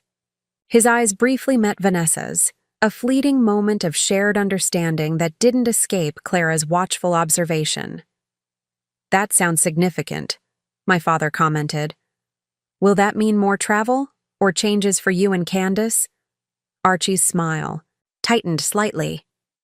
"Some adjustments will be necessary, but Candace understands the demands of my position. She's always been—" He paused, selecting his words with insulting care. "Accommodating about my career requirements." "It's true," I confirmed, allowing a hint of edge to enter my voice. "I've always understood exactly what Archie's position requires." If he detected the double meaning, he showed no sign, merely nodding appreciatively before continuing. "Family? Planning is part of that consideration, of course. The right timing is everything." Margaret seized on this opening. "Speaking of family planning," she said, turning toward Vanessa with grandmotherly warmth. "How far along are you, dear? You mentioned earlier it's a boy?" "Almost 6 months," Vanessa replied with a smile that held genuine joy. "And yes, we found out it's a boy at the last ultrasound." "We?" Carl asked, emphasizing the word slightly as he looked between Vanessa and Archie. A flicker of panic crossed Vanessa's face before she recovered. "The doctor and I," she clarified quickly, "though my partner couldn't make that appointment." Archie cleared his throat loudly, redirecting attention by raising his wine glass. "I think this is an appropriate moment for a toast," he announced, his voice projecting confidence he clearly felt. "To new beginnings and unexpected blessings in the coming year." The guests raised their glasses dutifully, though several exchanged curious glances at the peculiar phrasing. As crystal clinked against crystal, Archie's gaze swept the table before settling on me with an expression of such profound condescension that something shifted irrevocably within me. "Speaking of unexpected blessings," he continued, his eyes still locked on mine, "sometimes life presents us with surprising opportunities when we least expect them. The trick is recognizing them when they appear." The statement hung in the air, a thinly veiled reference to his planned escape from our marriage into his new life with Vanessa. The audacity of delivering this message at my dinner table, in my home, surrounded by our friends and family, crystallized my resolve. As conversations resumed, Archie leaned toward Vanessa, whispering something that made her smile and touch her belly reflexively. The intimate gesture was witnessed by several guests, whose expressions registered increasing confusion about the nature of their relationship. "Archie," I said, my voice cutting through the ambient conversation with surprising authority. "Perhaps you'd like to explain to everyone exactly what kind of unexpected blessing you're referring to? After all, Christmas is a time for truth and revelation, isn't it?" The table fell silent as every eye turned toward us.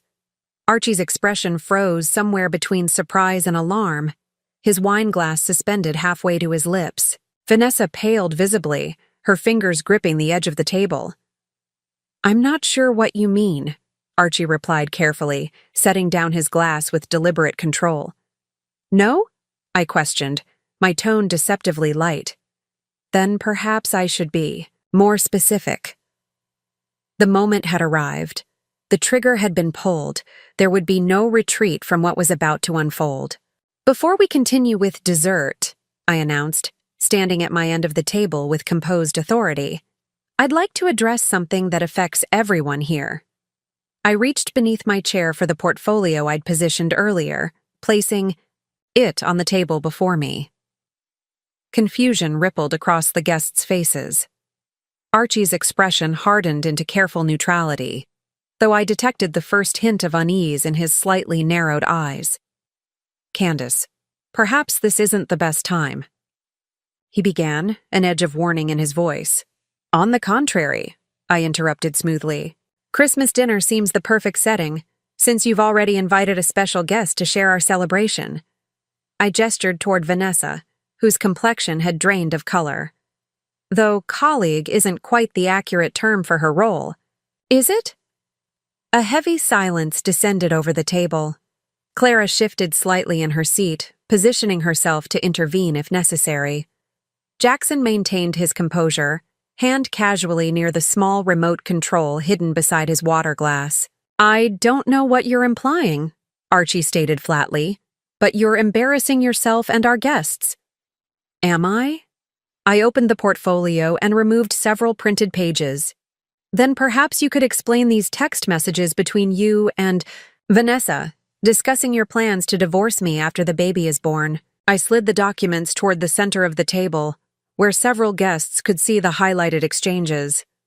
Archie's parents leaned forward, expressions shifting from confusion to shock as they scanned the visible messages. Margaret gasped, audibly at one particularly explicit exchange regarding their future plans. These are taken completely out of context, Archie snapped, reaching for the papers. And obtaining someone's private messages is illegal. Not when they're left open on a shared iPad in our home, I corrected calmly. But the messages are just the beginning. Would you like to explain the Cayman Islands account containing $1.8 million, or perhaps the Westview Holdings LLC that purchased a lakefront property 6 months ago? I removed additional documents from the portfolio, displaying bank statements and property records clearly showing Archie's name. His father, Howard, a retired financial executive, reached for the nearest statement with evident alarm. Archie, what is this? These structures?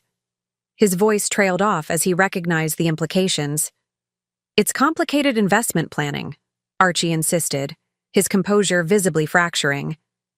Candace doesn't understand financial strategy. She's fabricating connections that don't exist. Fabricating? I echoed, maintaining perfect control. Like the fabrication that Vanessa is merely a stranded colleague? Or the fabrication that you've been working late during those nights you've spent at her apartment? Vanessa finally spoke, her voice trembling. Archie, you said she didn't know anything. She doesn't, he hissed, shooting her a warning glance. She's bluffing. Am I? I nodded almost imperceptibly to Jackson, who pressed the hidden remote.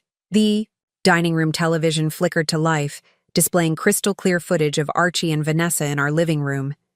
The date stamp showed 3 weeks earlier as they sat together on our sofa, his hand resting on her pregnant belly. Once the baby comes, I'll file the divorce papers, Archie's recorded voice stated clearly. Candace will get the minimum stipulated. In the prenup. She's too focused on her career to fight it, and she knows nothing about our financial arrangements. Every head at the table turned toward the screen in stunned silence. The footage continued, showing Archie kissing Vanessa before. The camera angle shifted to them entering our kitchen, completely at home in the space. You've been recording me? Archie demanded, face flushing with anger as he half rose from his chair. That's illegal. Actually, it's not, Clara interjected coolly.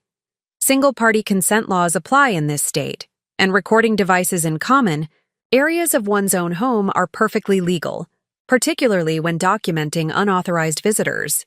You planned this entire evening, Archie accused, looking around the table with growing realization. This whole dinner was a setup. Not unlike your plan to bring your pregnant mistress to Christmas dinner under false pretenses, I replied, evenly. The difference is, my plan was based on truth rather than deception. The television now displayed Archie in his home office, discussing offshore accounts with Carl from Meridian Financial. She'll never find these transfers, his recorded voice assured. By the time the divorce happens, these assets will be completely untraceable. Howard Mercer's face had turned ashen. Son, what have you done? These look like structured transactions designed to hide marital assets. That's not just unethical. It potentially crosses legal boundaries. You don't understand, Archie insisted, desperation edging into his voice. This isn't what it appears to be. Then what is it? I asked, my voice steady as I removed final papers from my portfolio. Because from where I stand, it appears to be grounds for divorce, financial recovery, and possibly criminal investigation. I placed the final document on the table, a formal divorce petition meticulously prepared by Jacob's team. Your hidden cameras and invasion of privacy won't hold up in court, Archie declared, though his confidence had visibly eroded. That's where you're wrong, I said quietly. Every piece of evidence has been reviewed by legal counsel and forensic experts. The offshore accounts have been documented through legitimate financial investigation. The property transfers have been traced through public records. Your systematic efforts to hide marital assets have been comprehensively mapped and verified. As if on cue, the doorbell rang, Jacob's process server arriving precisely on schedule. That would be the legal papers being formally served, I informed him. Merry Christmas, Archie. Consider it an unexpected blessing. The process server's arrival detonated the remaining social pretenses like a precision charge. Howard Mercer intercepted the young woman at the door, his face grave as he accepted the documents on his son's behalf. These appear to be for you, he said, returning to the dining room and placing the envelope before Archie with palpable disappointment. Archie stared at the sealed legal papers without touching them, as though they might burn his fingers. Around the table, the carefully assembled dinner party had fractured into pockets of shocked whispers and averted gazes. Margaret Mercer dabbed at her eyes with a linen napkin. My father sat straighter, a hint of pride visible beneath his concern. Believe, Clara announced with practiced authority. This might be a good moment for some guests to excuse themselves. She made deliberate eye contact with the two couples from Archie's firm, who gratefully seized the opportunity to escape the unfolding drama. Murmured apologies and hasty departures followed, leaving only immediate family, Clara, Carl, Jackson, and a visibly shaken Vanessa at the table. The selective reduction had been part of our strategy, creating a more controlled environment for the next phase of revelations. This is absurd, Archie finally spoke, pushing the unopened envelope away. You've orchestrated this entire spectacle based on misconceptions and illegally obtained information. The financial records came from legitimate sources, I corrected calmly. And, as Clara explained, the surveillance was entirely legal within common areas of my own home. Howard cleared his throat, years of corporate leadership evident in his commanding tone. Archie, these statements, he gestured toward the financial documents still spread across the table, show systematic concealment of assets. I recognize these structures. They're designed to hide money during divorce proceedings. Dad, I can explain. Can you also explain this? I interrupted, nodding to Jackson, who activated the next video segment. The television displayed Archie and Carl in our home office, surrounded by financial printouts. The client funds provide perfect cover, Archie's recorded voice explained. We route them through the placeholder investments, skim the percentages we discussed, then deposit clean. Returns that match market averages, the difference goes to our offshore accounts. Carl visibly flinched at the table, his expression confirming the damning nature of what everyone was witnessing. Turn that off, Archie demanded, real panic now edging into his voice. Those appear to be client funds he's discussing, Howard observed, his financial expertise allowing him to immediately recognize the implications. Candace, what exactly have you uncovered here?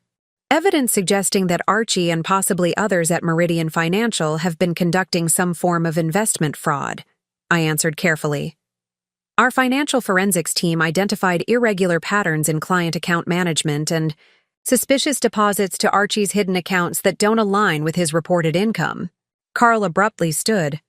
I need to make a call, he announced, his complexion ashen. I had no idea the extent of... I need to speak with compliance immediately. Sit down, Archie hissed. She's bluffing. There's no financial forensics team. Actually, there is, I corrected. Led by Phoebe Richardson, formerly with the Securities and Exchange Commission's Enforcement Division. She's been documenting these transactions for weeks. At the mention of the SEC, Howard's expression hardened into something beyond disappointment. something approaching fury. You've been manipulating client funds, using my name, my reputation, to conduct fraud? It's not fraud, Archie insisted. It's aggressive portfolio management with specialized fee structures. It's securities fraud, Howard stated flatly. And it appears you've been using the proceeds to finance a hidden life while planning to abandon your wife. Vanessa, who had remained silent through the escalating revelations, suddenly pushed back from the table. You told me those accounts were legitimate investment returns, she said, her voice barely above a whisper. You said everything was properly disclosed and reported. It is, Archie assured her desperately. This is a mischaracterization designed to pressure me into an unfavorable divorce settlement. Is that why you've been so nervous about the SEC audit? She pressed, protective hands cradling her abdomen. Is that why you created those backdated documents last week?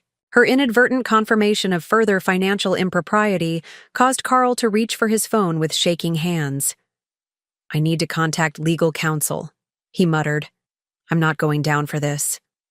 Margaret Mercer, silent until now, turned to me with unexpected directness. How long have you known about all of this, Candace? About the affair? 3 months. About the offshore accounts and hidden assets? 7 weeks, I answered honestly. About the potential securities violations? That became clear about a month ago. And you've just been… what? Playing along? Pretending everything was normal while gathering evidence? There was no accusation in her tone, only a kind of bewildered admiration. Yes, I acknowledged. As Archie planned his exit strategy, I developed my own. Howard pulled out his phone. I need to make some calls. The firm needs to be notified immediately about potential improprieties. He fixed his son with a gaze of profound disappointment. This goes beyond your marriage, Archie. There are regulatory and possibly criminal implications here. As Howard stepped away to make his calls, the carefully constructed life Archie had built began visibly collapsing around him. His marriage, his career, his reputation, and even his planned future with Vanessa all disintegrating simultaneously under the weight of exposed truth. Vanessa stood shakily. I need to leave, she announced, refusing to meet Archie's pleading gaze. I can't be associated with whatever this is. I need to protect myself and my baby. As she gathered her things, the cascading consequences continued to unfold exactly as Jacob had predicted, systematically dismantling every aspect of Archie's carefully planned deception. As the room gradually emptied, Vanessa departing in tearful confusion, Howard stepping outside for urgent calls to Meridian Financial's board members, Margaret accompanying my father to the living room to process the shocking revelations, Archie and I found ourselves momentarily alone at opposite ends of the dining table.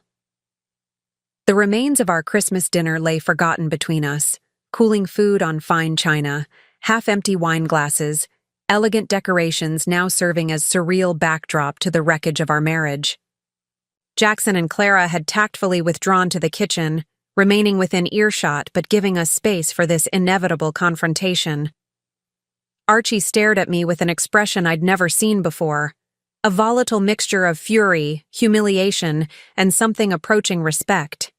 He'd underestimated me so completely for so long that the revelation of my capabilities seemed to have fundamentally shaken his understanding of who I was. How long have you been planning this? He finally asked, his voice unnaturally controlled. How long have you been planning to leave me for Vanessa? I countered evenly. He gave a bitter laugh. That's different. I was trying to be kind, to wait until after the holidays, to handle things discreetly. By bringing your pregnant mistress to Christmas dinner, by systematically hiding our marital assets, by discussing your divorce strategy in our home? I kept my tone measured, my posture composed. Your definition of kindness is fascinating. Archie! You could have confronted me privately, he insisted. This public humiliation involving my parents, colleagues, it's vindictive and unnecessary. No, I corrected him. It's proportional. You didn't conduct your betrayal privately.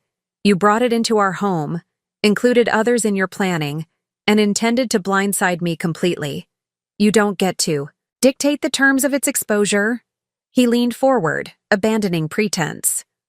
What do you want, Candace? Is this about money? Name your price, and we can end this circus right now.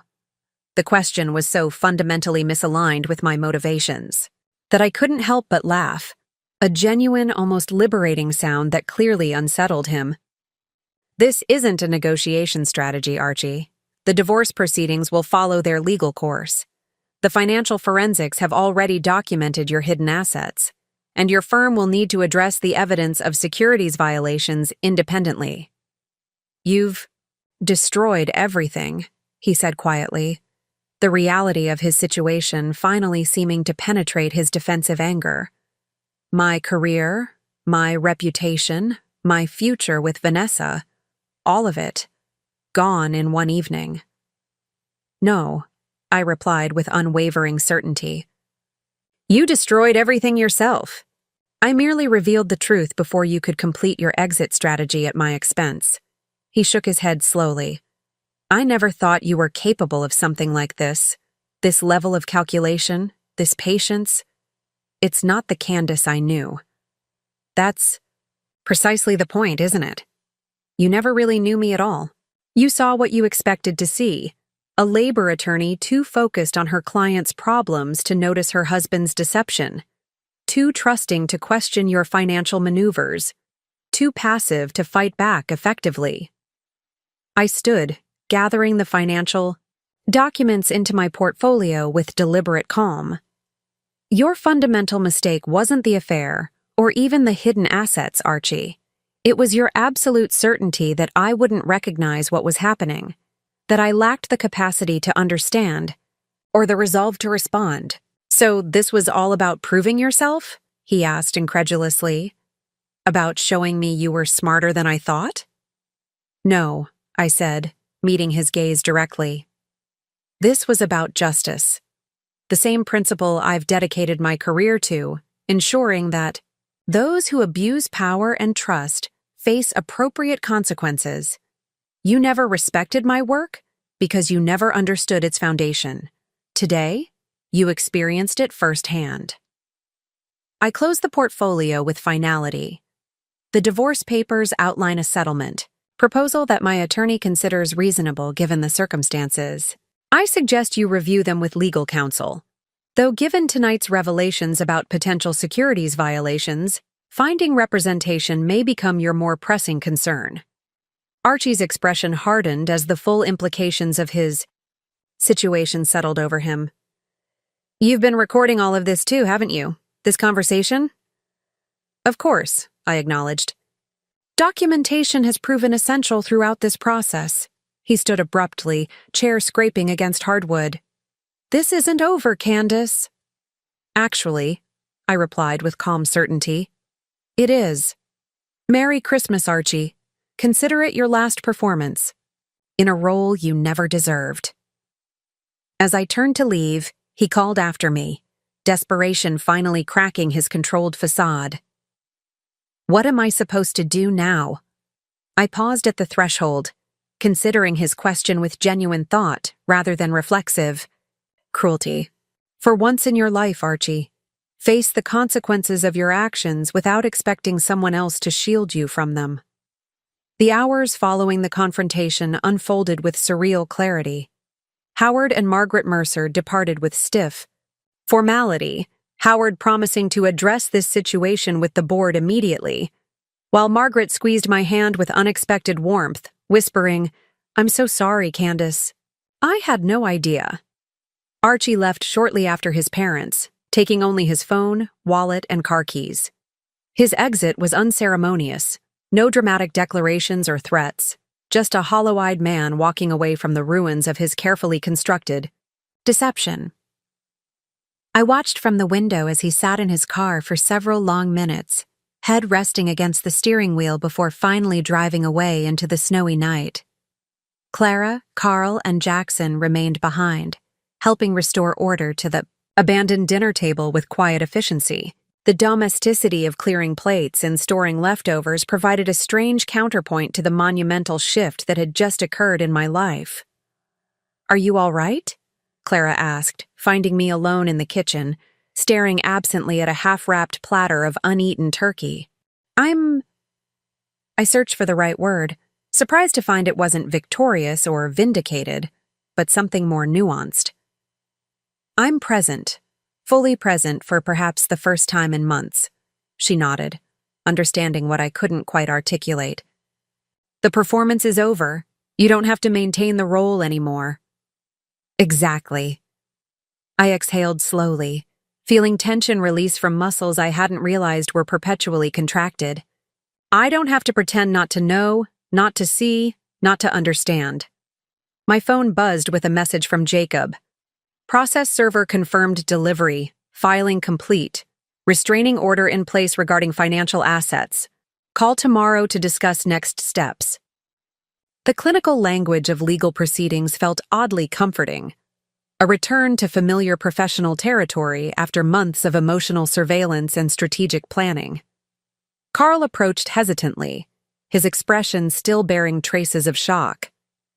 "I've spoken with Meridian's compliance officer.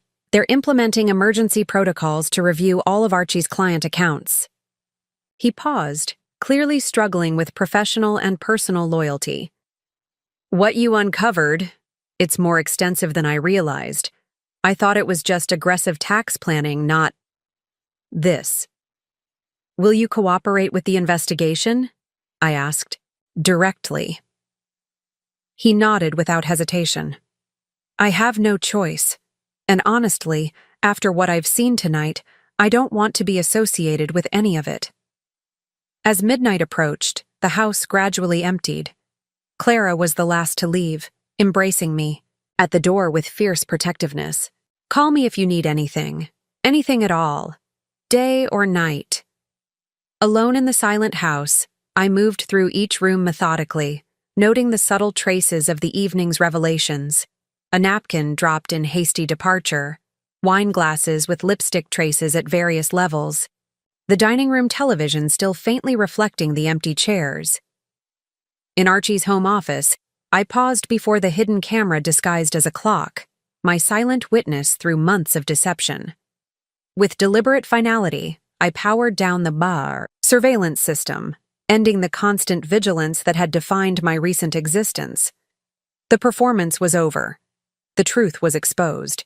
And for the first time in months, I could simply be myself. No longer the deceived wife, the strategic planner, or the patient investigator. Just Candace, facing an unwritten future with clear eyes and unburdened conscience. Up next, you've got 2 more standout stories right on your screen. If this one hit the mark, you won't want to pass these up. Just click and check them out. And don't forget to subscribe and turn on the notification bell so you don't miss any upload from us.